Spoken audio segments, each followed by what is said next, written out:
In every relationship between you and your customer, the time will come when there is bad news, a problem, or you have to say no.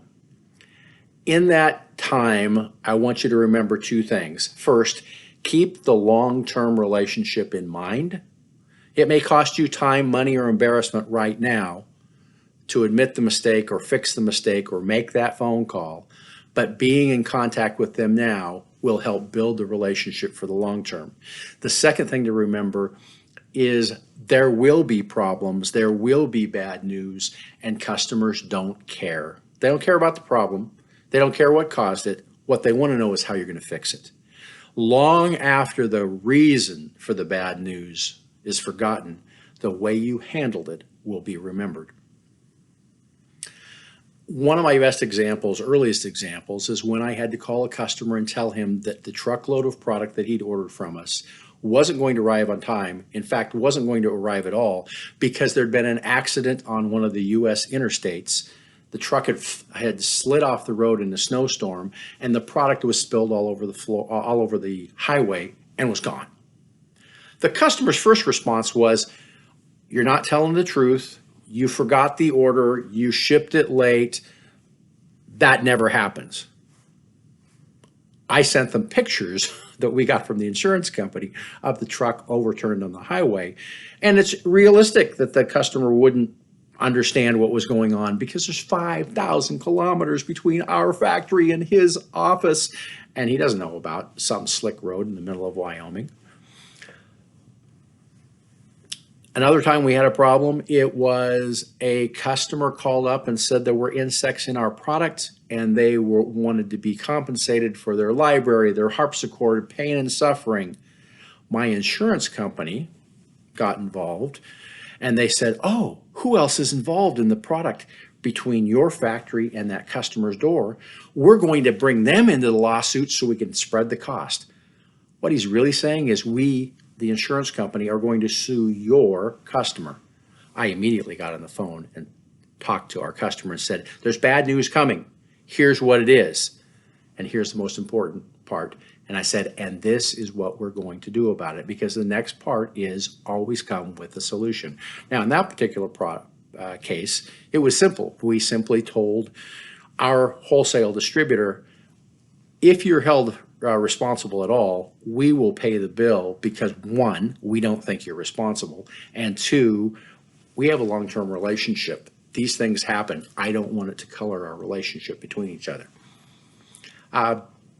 That's an example of bringing a solution.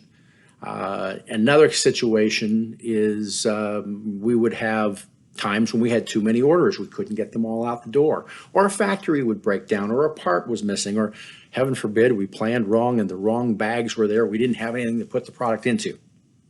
In cases like that, I would get on the phone and say, "Customer, I know that you ordered a full truckload of product, but I can't get it to you on the 10th of the month as you requested.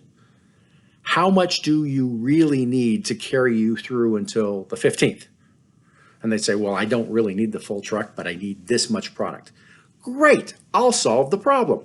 We would get on the phone and we would take one truck of product and we might stop at 2 or 3 different customers and give them some so that they didn't run out of product, they didn't lose the sale, and then catch up later when the factory could fill a full order. We would ship it out to the customer. Now, did that cost us more money? Yes, it did. But if the product isn't on the shelf, and this is specifically for consumer products, but if the product is on the shelf, our customer and their customer lose a sale, and therefore we lose a sale as well. Better to spend a little more on freight to keep the pipeline full than say it costs too much, I won't do it, and lose the sale entirely. It's important that when there's bad news that you keep in contact with them, even if there is no new news from the last time you talked to them. Now, by that I mean this.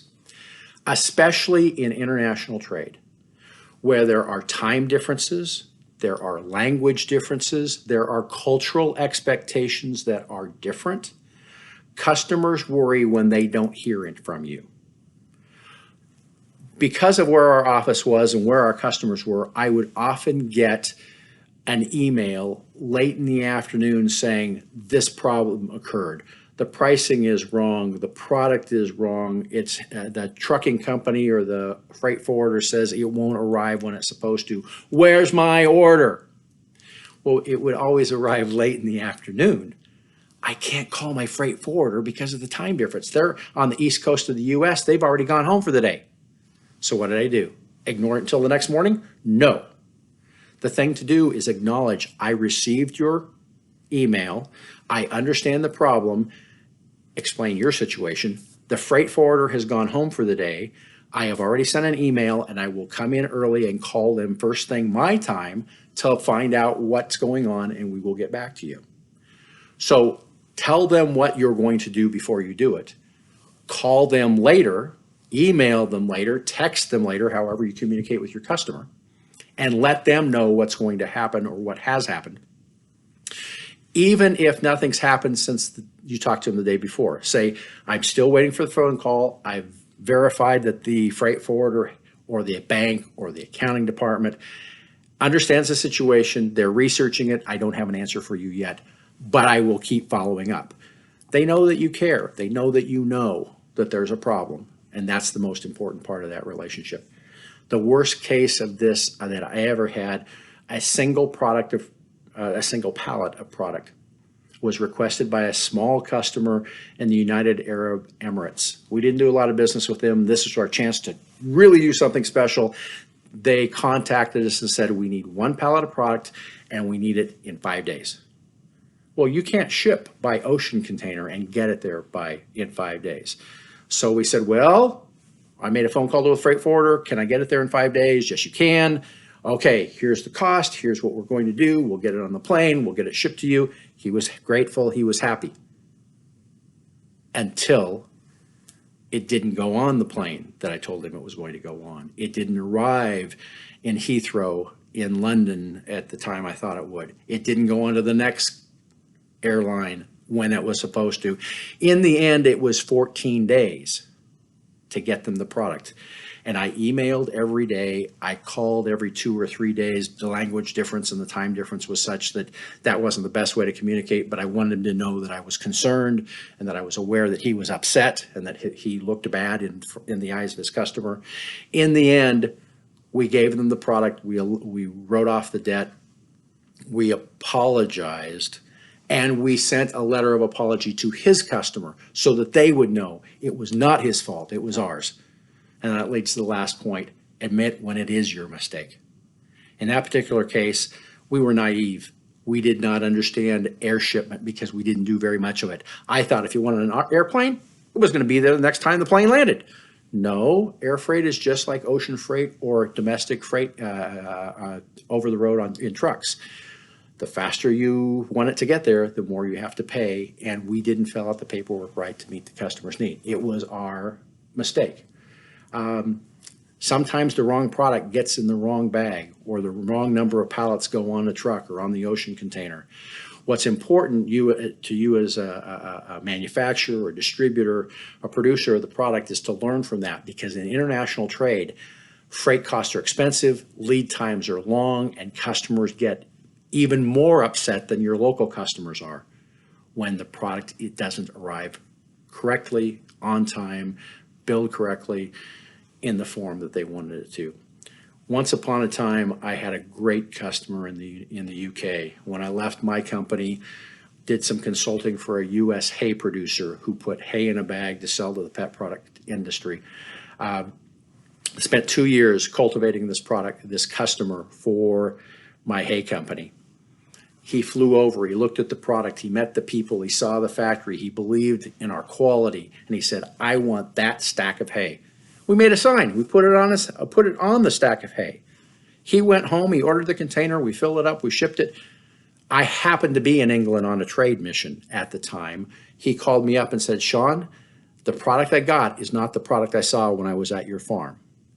Well, we still laugh about the fact that it's the fastest response for the most distance for a quality claim that I've ever made, because I happened to be in England. I got on a train. I met him the next morning. I walked into the barn hoping that everything was okay. It was not. I looked at the hay, I looked at him, I looked at the hay, and I said, I apologize. That is not the right product. I got on the phone, I called the farm, I asked what happened. Digging a little deeper, we found out one of the important lessons for all of us in international trade.